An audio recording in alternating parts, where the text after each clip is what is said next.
Yepyeni arıza videomuzda merhabalar arkadaşlar. Mi akıllı saatimiz açılmıyor, şarj olmuyor. Bununla ilgili birçok çözüm önerimiz var arkadaşlar. Ancak öncelikle kendimiz evde neler yapabiliriz? Bunu sizlere göstereceğiz arkadaşlar. Şimdi bu daha önce de çok kez denenmiş ve çok güzel yorumlar almış bir deneme türü arkadaşlar. İlk tamir aşaması. Bunu özellikle uygulamanızı istiyorum. Tamirciden önce, tamire göndermeden önce uygulayabileceğiniz yegane aşama bu. Ve birçok marka model saatte de biz bunu ilk tamir aşaması olarak gösterdik ve önerdik. Şimdi bakın basıyoruz. Şu an düğmemize basıyoruz ve saatimiz açılmıyor arkadaşlar. Görüyorsunuz. Saatimizde herhangi bir hareket yok. Bu bir kilitlenme sorunu arkadaşlar. Bu sorunu sizler rahatlıkla çözebilirsiniz evinizde. Bununla ilgili ne yapıyoruz arkadaşlar? Bakın öncelikle mesela bu 1500 amperlik bir şarj aleti. Öncelikle ne yapıyoruz? Cihazımızı bilgisayarımıza bağlıyoruz arkadaşlar. Bilgisayarımızın USB'sinden şarj etmeye çalışıyoruz. Bakın burada bilgisayarımızın USB'sini çıkaralım.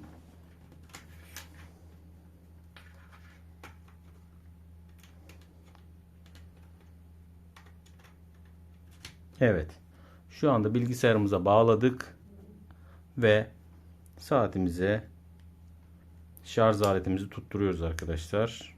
Ama şöyle hafif de oynatmakta yarar var. Bu arada bu aşama işe yaramazsa arkadaşlar ikinci adım, üçüncü adım ve dördüncü adım videolarımız ve akıllı saat batarya reset videomuzu kesinlikle izlemelisiniz arkadaşlar. Onu da videomuzun açıklamalar kısmında linklerin hepsini paylaşacağım sizlerle arkadaşlar.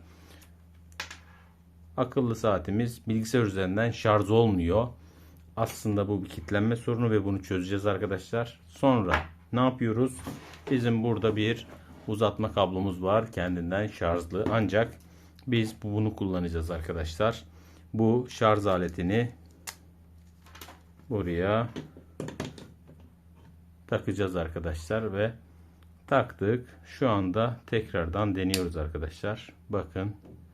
Şu an tekrardan görüyorsunuz. Düğmeye basıyoruz. Herhangi bir netice alamıyoruz. Bu Redmi bu saatimiz Redmi Watch 2 Lite. Bu saatimizde ve diğer tüm marka model saatlerde Apple'da dahil tüm marka model saatlerde uygulayacağımız yöntemdir bu arkadaşlar. Dikkatle izleyelim. Sonra bunu söktük. Evet arkadaşlar.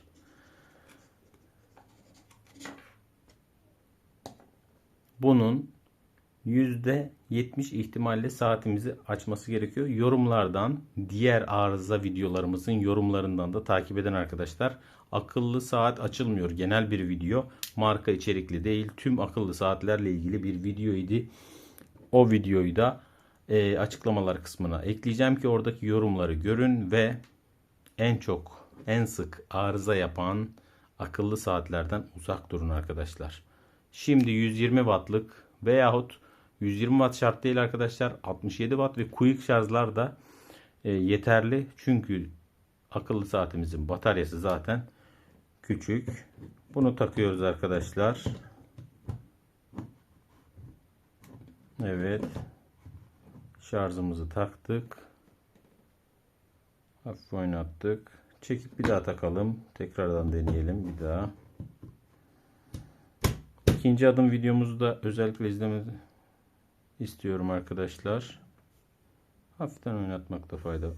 Evet arkadaşlar şu anda gördünüz. Biraz tereddüt ettim ama direkt açtı. Saatimiz direkt çalışır hale geldi arkadaşlar. Çok fazla burada tutmayacağız ama. Şu an biz denedik. Şokladık. Bakın düşük pil dedi. Okey. Şimdi hemen geri şarja taktık. Tamam. Bir daha şarjdan çekelim. Bakalım. Düşük pil dedi. Evet. Tekrar şarja taktık.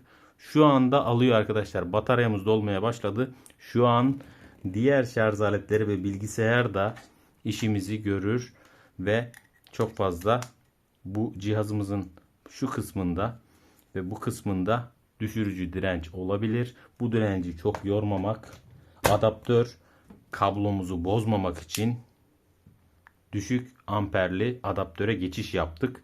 Bunda yüksek amperde sadece şoklama yaptık. Ancak düşük amperle şarj etmeye bakalım. Devam ediyor mu? Ediyor arkadaşlar.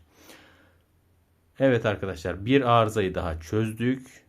İzlediğiniz için çok teşekkürler. Beğenmeyi, abone olmayı, yorum yapmayı unutmayın arkadaşlar. Saatinizin marka modeliyle özellikle hangi yöntemle çalıştığını, bu birinci adım yöntemdir.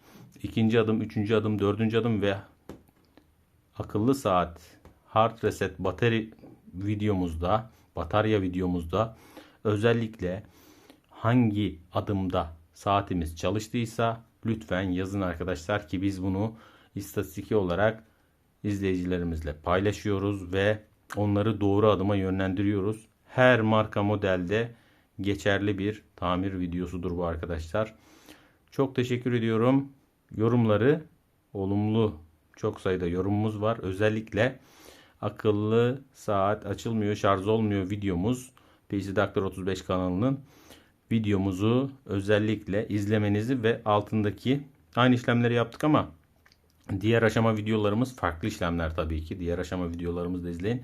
Ama o yorumdaki videodaki yorumları özellikle okuyun arkadaşlar. Çünkü birçok marka model saatin o videoda çalıştığı anlaşıldı ve çalışmayabilir.